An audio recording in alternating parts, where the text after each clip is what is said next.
and give to fight again beyond the walls. I would tear out a Vex heart with my teeth. I would sear the Cabal with my burning light, challenge the fallen Kells to personal combat and scatter them. I've been watching too many Crucible matches.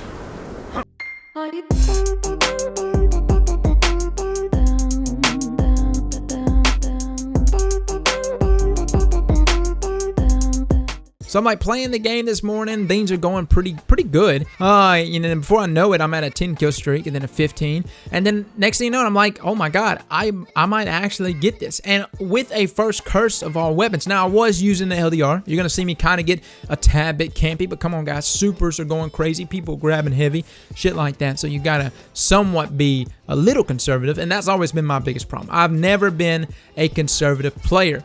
But I don't want to give myself credit for this. I really want to give it to First Curse, dude, because First Curse almost makes you play more conservatively. It's not a weapon with a quick time to kill. It's up there at 1 second. You know, if you look at Luna and Pally, that 0.87 seconds, really pushing the edge in terms of landing a crit in 2 bodies so quickly. First Curse has never been a weapon that really pushes that envelope, man. It's never been one of those things like super fast, but if you play to the parameters of the weapon, it's like when I talked about the meta and how the meta is in the Crucible and setting up parameters. I felt like First Curse was almost like it came with its own unique parameters, the play to cover, to kind of play back a little bit, man. And of all weapons I would pair it with, I paired it with an LDR, which is extremely strange. I normally, I guess, would pair something like, you know, the last word, Hawkmoon at best, or just like a Pally or a Luna with this. I actually pair this with a sniper and in tangent with something like quick draw and being able to whip out my primary extremely fast was nice. Now, the reason why I even picked up First Curse is because I do viewer challenges every Thursday. And essentially what people do is they jump into my stream and they challenge me to use whatever loadout they want to see me use, whether it's Pocket Infinity, whether it's Year 1 Kavastov, whatever it may be. But people challenge me before I go into each game to use something, and someone actually challenged me to use First Curse, and I honestly was not expecting much, and it was snagging crits like no other. I have not used it since the most recent nerf though. I did use it back in like February, March time after it's got its initial buff to its accuracy, but I've not used it since then. Now, the weapon itself boosts a large amount of aim assist. With smooth ballistics, I think I'm somewhere around 95 to 100 aim assist. Guys, that is a shit ton of aim assist. If you want to think about Luna's around like 50. Tag on maybe True Sight or Sure Shot, you add on like an extra 5. But I mean, 95 aim assists. Good God, that's a shit ton of aim assists.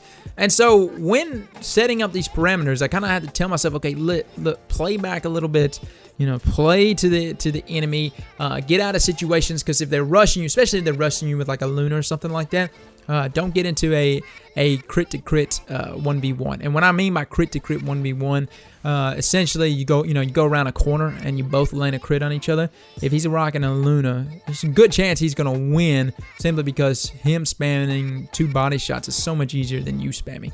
But I think the only way you can get out of that situation is pretty much flinch him up enough for him to actually miss a shot, which is something that is quite strange about First Curse. I don't know if it's this archetype or what it is, but hand cannons almost has its own intrinsic perk or its intrinsic ability to flinch up people. Have you ever been hit by a hand cannon and you're like, holy fuck, man, I'm getting flinched to hell and back? You'll notice it when you're using a scout or even a pulse rifle.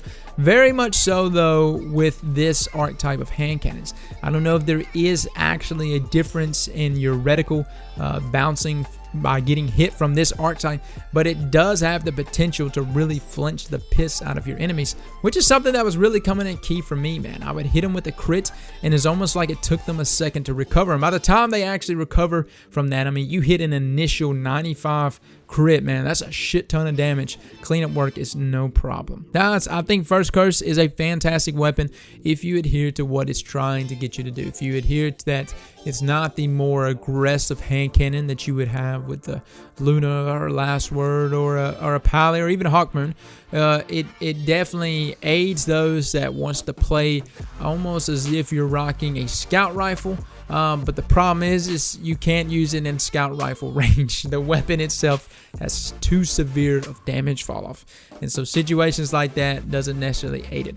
Honestly, so it'd be cooler if this weapon had a more extended version of its range, outside of what you would get with a max range hand cannon.